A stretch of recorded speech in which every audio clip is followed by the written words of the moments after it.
سوچیں کہ اللہ کا سب سے بڑا فضل کیا ہے۔ قرآن مجید کی ایک آیت کریمہ ہے، اللہ تبارک و تعالیٰ فرماتا ہے وَلِلَّهِ الْمَثَلُ الْأَعْلَىٰ، اور سب سے بڑی شان اللہ ہی کے لیے۔ تو آپ ذرا اندازہ لگا لیجئے کہ اللہ تبارک و تعالیٰ کی قدرت کاملہ کیا ہے، تیری قدرتوں کا شمار کیا، تیری وسعتوں کا حساب کیا، تیری قدرتوں کا شمار کیا، تیری وسعتوں کا حساب کیا، تم محیط عالم رنگ و بو، تیری شان جل جلالہ، تم محیط عالم رنگ و بو، تیری شان جل جلالہ۔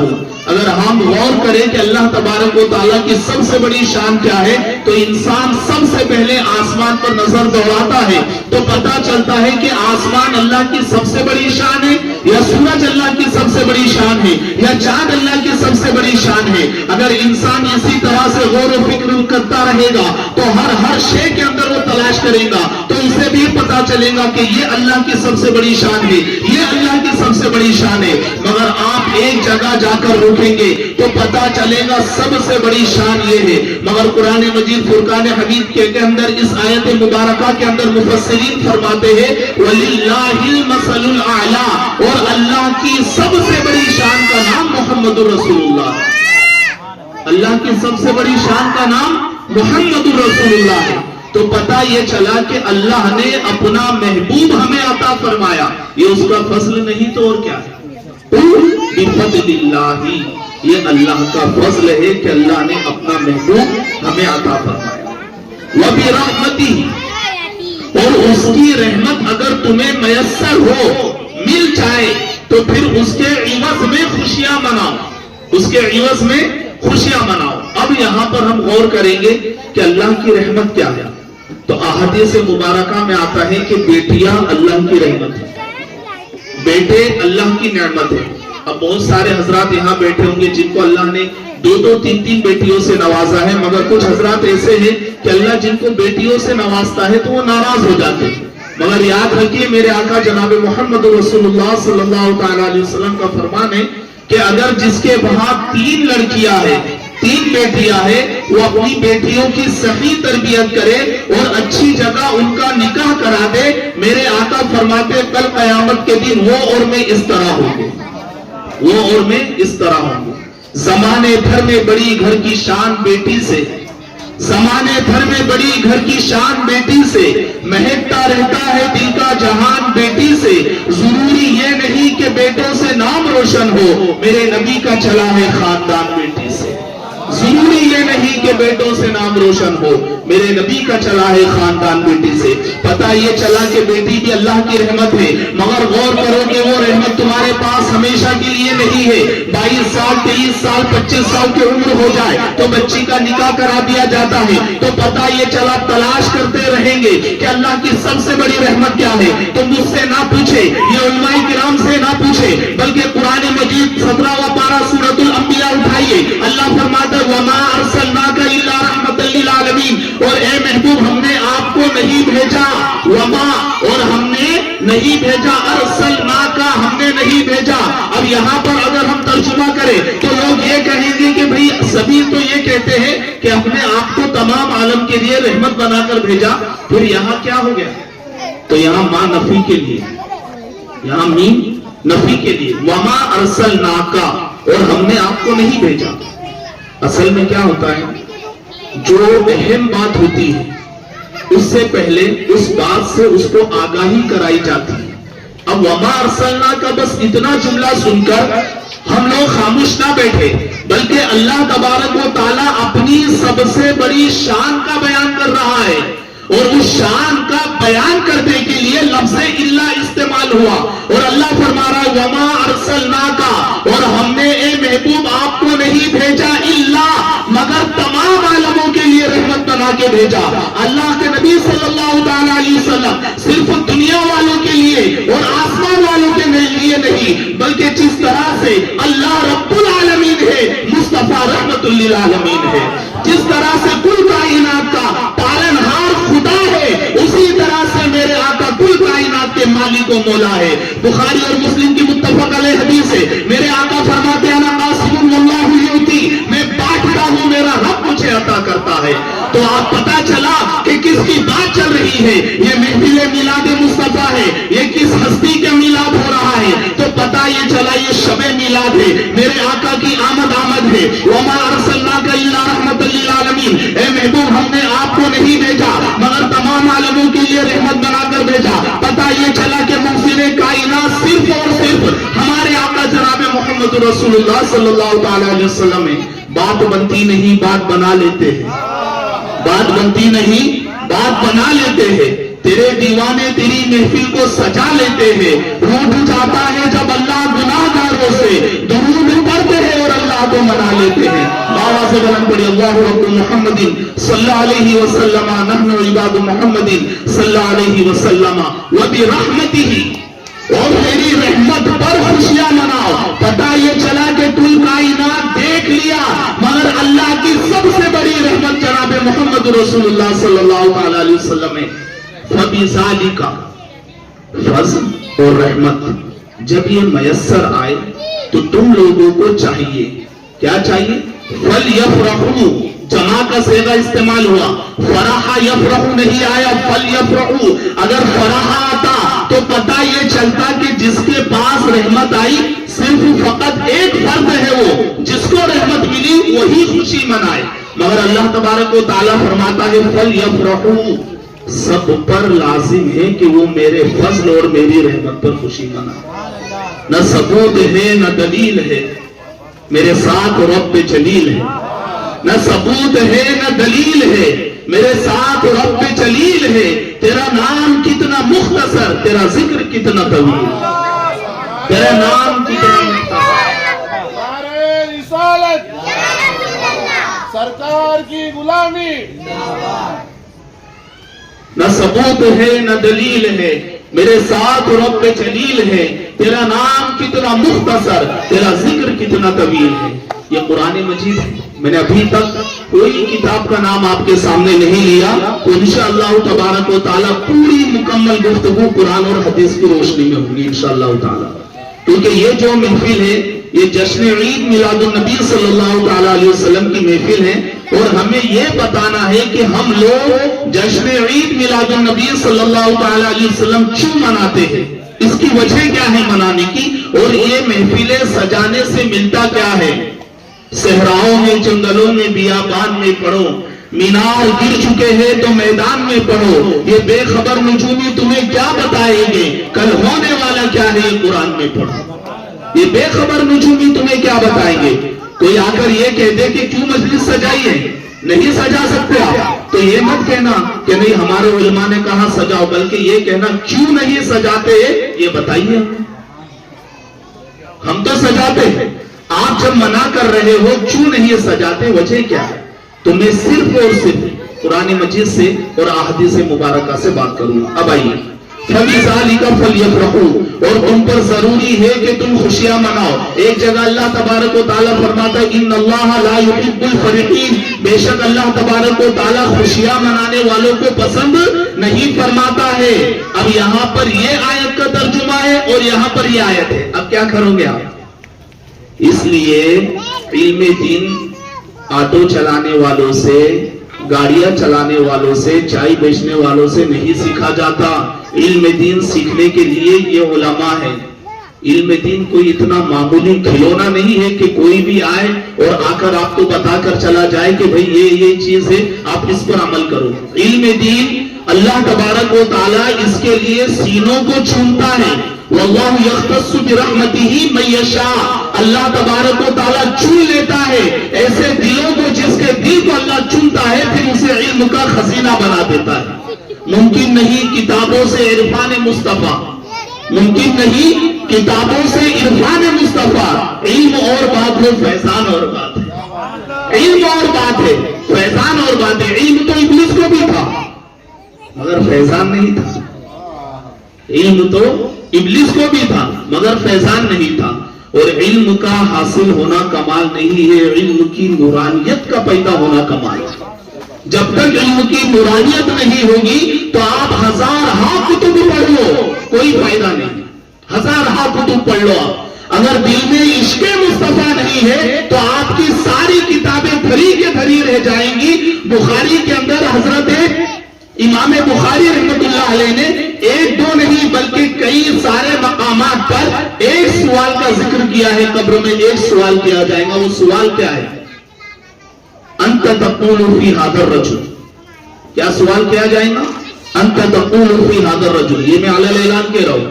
تمامی مکتب فکر کے جتنے بھی حضرات یہاں پر موجود ہیں ہر کوئی اس بات کو سن سکتا ہے. جامع البخاری اٹھا کر دیکھیے آپ. کتاب الجنائز بھی دیکھ سکتے ہیں آپ, کتاب الوضو بھی دیکھ سکتے ہیں آپ. جو دیکھنا ہے آپ کو مکمل طور پہ بخاری شریف موجود ہے.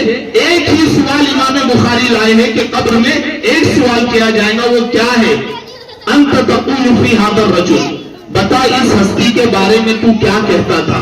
یہ تقول مضارع کا صیغہ ہے اور جب کنتا آ جاتا ہے تو ماضی استمراری کے معنی دیتا ہے. تو جب ماضی استمراری کے معنی دے رہا ہے تو قبر کے اندر یہ سوال نہیں ہوگا کہ بتا تو انہیں پہچانتا ہے کہ نہیں پہچانتا, بلکہ میرے رب نے سوال ہی بدل دیا. اور جب اپنی باری آئی تو کہا من ربو کا, تیرا رب کون ہے.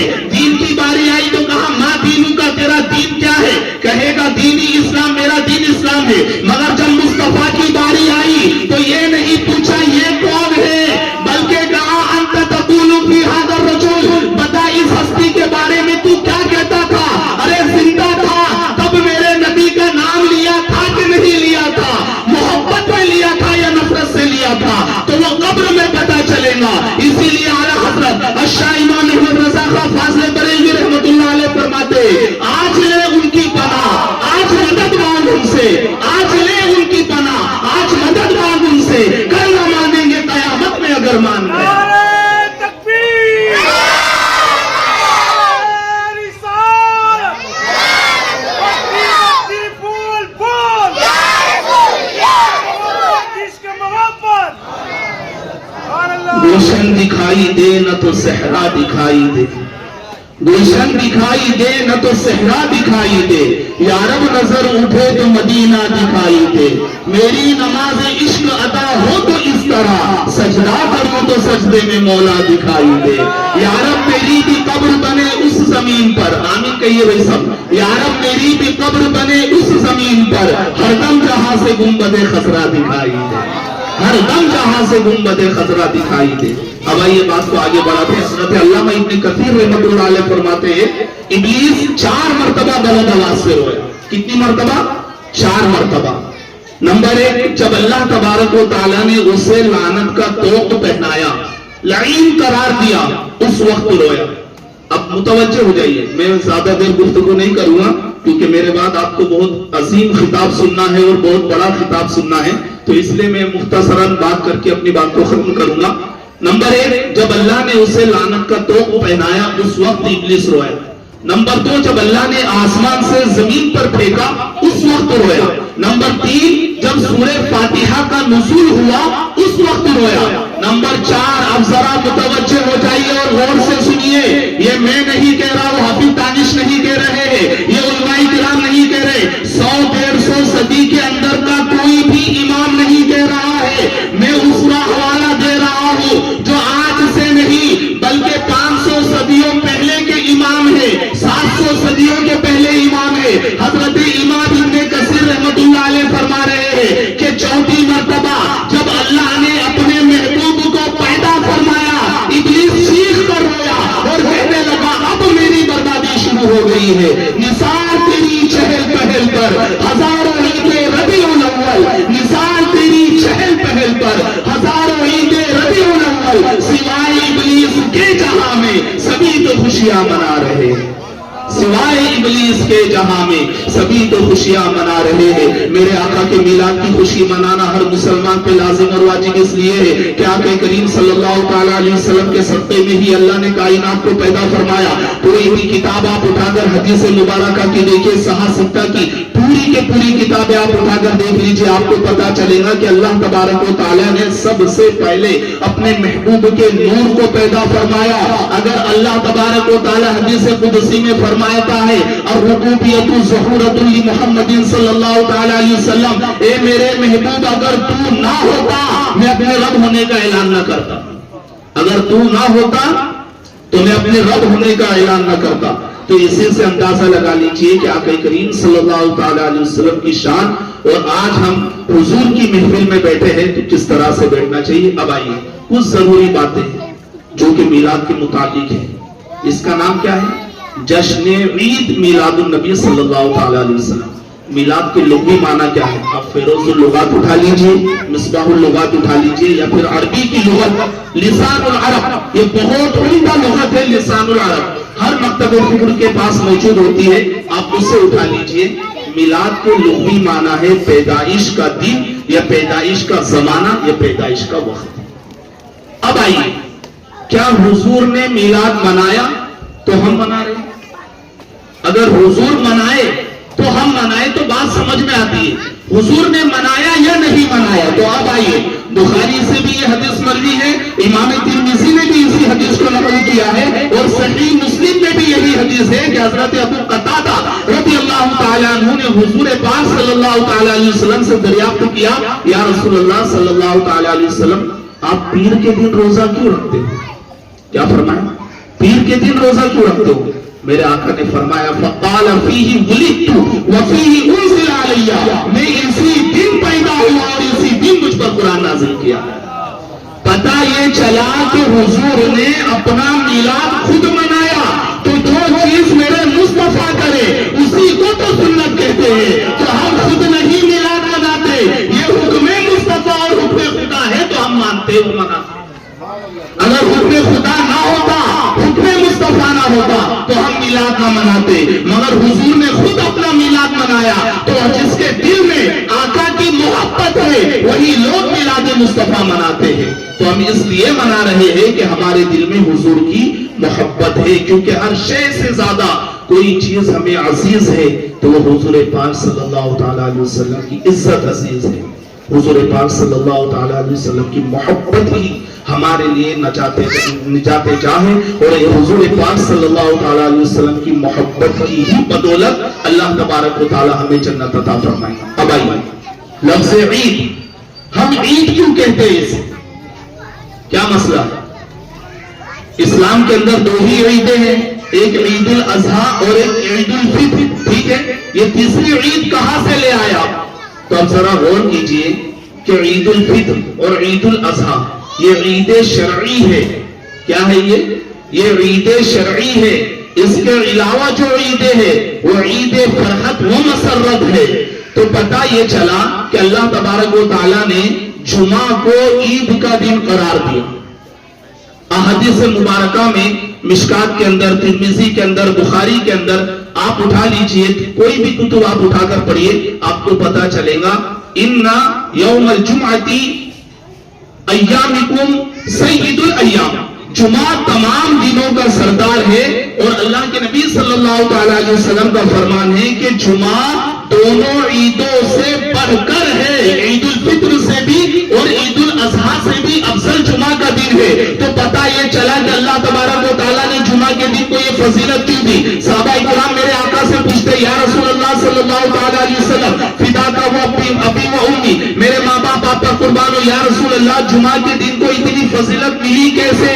تو میرے آقا فرماتے اس لیے ملی کیونکہ اسی دن اللہ تبارک و تعالیٰ نے حضرت آدم کو پیدا فرمایا، اور اسی دن اللہ تبارک و تعالیٰ انہیں وفات دے گا، اور اسی دن سور پھونکا جائے گا۔ پتہ یہ چلا کہ جمعہ میں کوئی کمال نہیں تھا، حضرت آدم کی ولادت کی وجہ سے جمعہ کو اتنا بڑا مقام مل گیا۔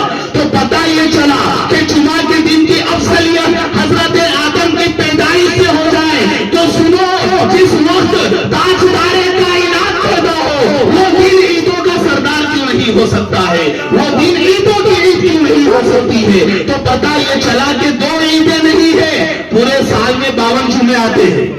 کتنے جمعے؟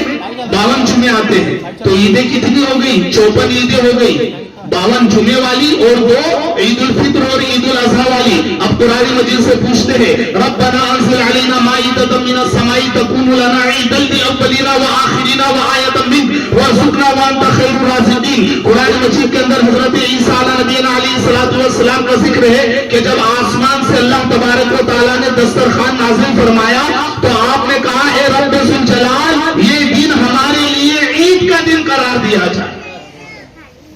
یہ دن ہمارے لیے عید کا دن قرار دیا جائے تو پتہ یہ چلا کہ جشن عید میلاد النبی یہ عیدوں کی عید ہے. بہرحال آگے کی جو باتیں ہیں وہ انشاءاللہ تبارک و تعالی جو ہمارے مقرر خصوصی ہیں وہ آپ کے سامنے بیان کریں گے. رب کی بارگاہ میں دعا ہے کہنے اور سننے سے زیادہ عمل کی توفیق عطا فرمائے. اور جتنے بھی حضرات یہاں پر موجود ہیں ہم تمامی لوگوں کو اللہ تبارک و تعالیٰ 5 وقت نماز پڑھنے کی توفیق عطا فرمائے. جتنے بھی لوگ جلوس وغیرہ نکال رہے ہیں میلاد کی محفلیں سجا رہے ہیں بہت اچھی بات ہے مگر سب سے اہم کام ہے نماز. اگر ہم بے نمازی ہیں تو پھر آپ خود سوچئے کہ کل قیامت کے دن ہمارا کیا حشر ہوگا. حضور پاک صلی اللہ تعالیٰ علیہ وسلم کا فرمان ہے قرۃ عینی بالصلاۃ، میرے آنکھوں کی ٹھنڈک نماز ہے. تو اگر ہم حضور سے محبت کرتے ہیں تو ہمیں نماز پڑھنا بہت زیادہ ضروری ہے. بولنے میں سہون لفظاً خطا چھوٹی موٹی خطا لفظشیں ہو اللہ اپنے خاص فضل و کرم سے معاف فرمائے. زندگی جسم کے کانٹوں پر تلے یا نہ تلے، اپنا منہ اپنے ہی ہاتھوں سے دھلے یا نہ دھلے، ہم تو اس رات کی محفل کو غنیمت جانیے. کون جانے کل صبح کھلے یا نہ کھلے. وآخر دعوانا الحمدللہ رب العالمین. السلام علیکم ورحمۃ اللہ وبرکاتہ.